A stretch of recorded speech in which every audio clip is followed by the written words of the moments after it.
watched my previous video, Silent Night in Open G, you heard most of the explanation I'm about to tell you, except in this one I will spend a bit more time on understanding the measures and counting the syncopation. But I also have a more complicated advanced arrangement of Silent Night, which you can also check out on my channel, and I will link it here as well. And it's difficult to a point where I think it doesn't really even make sense to play it, but it's more of an arranging exercise. But if you want to learn it and you want to show off, it's a great piece for that, so it's up to you. The other thing I have to mention before we get into this lesson is that the tab is available over at my Patreon site, and as you know, supporting me on Patreon really helps me create more of these lessons. So if you dig them, please think about supporting me on Patreon. And I'm also available for Zoom and Skype lessons if you want a more personalized experience. But back to the thing I want to talk about, starting with syncopation. So syncopation is basically when you're not playing on necessarily the beat, but you're shifting around the rhythm or playing with a rhythm. Basically, what I said in the Open G video is definitely true, that you can look at this bass pattern as an 8th note bass pattern. 1, 2, 3, 4, 5, 6, 7, 8. But in this one, I would like to look at this as a quarter note pattern. Basically 1, 2, 3, 4. So it's basically just twice as long. And I want to use this to demonstrate how to insert syncopations on the upbeats, because now all of these are downbeats. 1 and 2 and 3 and 4. And the ends between the downbeats are the upbeats. And what I will do is I will add an open D string on one of the upbeats. 1, 2, 1 and 2, 1, 2, 3 and 4, 1, 2, 3 and 4. So I played this on one of the ends, and I think this might demonstrate a bit better than what I said in the Open G video, but it's true. No matter what, you're just putting one melody note between two bass lines or bass notes. And in the context of the song, it looks like this. This already was a syncopation right here, and there's a pull off too. I get to that in a second. Let's just talk about the A chord, I guess. Because this is a prime example of this syncopation. Here's this melody note between the two. So that's it for the syncopation. Now the second thing is the pull off.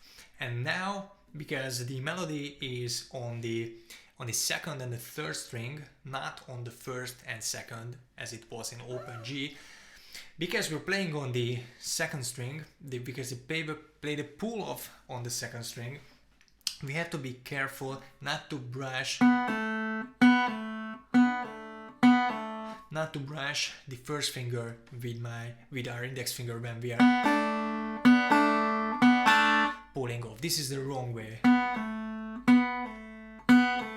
You only should hear this. And the tricky part here is not the pull off, it's keeping up the bass rhythm with the pull off, because actually if you think about it,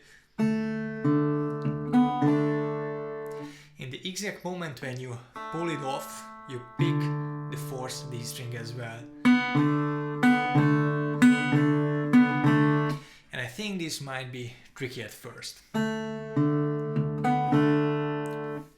but spend some time on it.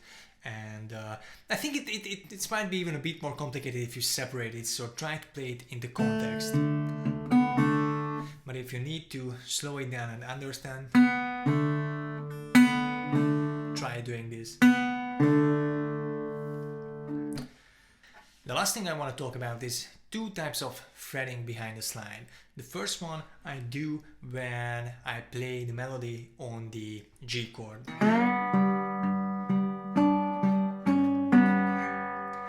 And what I'm doing here basically is I'm lightly, and this is key here, I'm just lightly laying my slide down on the strings. And then I take my index finger and I push down the second string on the 4th fret. You can hear the pitch change. It's possible because of my light touch there's still enough space for the string to vibrate between the slide and the fret. This is why you have to be light. If you're really pushing down on the slide, there won't be enough clearance for this note, the string, to ring out.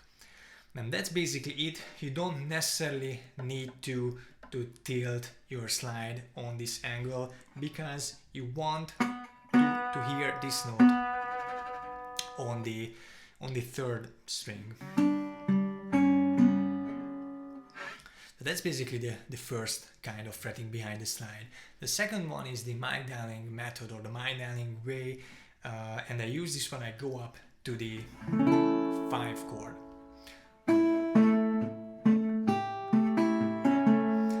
And I'm not sure if you can see it on this camera angle, but what I'm doing is I'm starting out with laying the slide down across all 6 strings, but then when I play this note, I push up the bottleneck to only cover strings 2, 3, 4, 5, 6, leaving 1 open, except I'm not gonna play this open.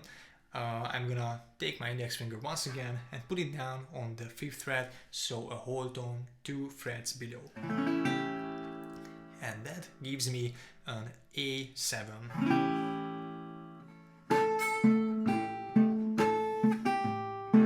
Or in this context,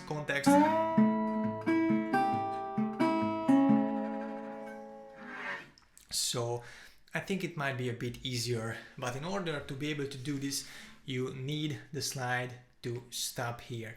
If it goes all the way down on your finger, you won't really be able to push it up. This is why slide size really matters. It's pretty snug on my ring finger, and I can also sandwich it.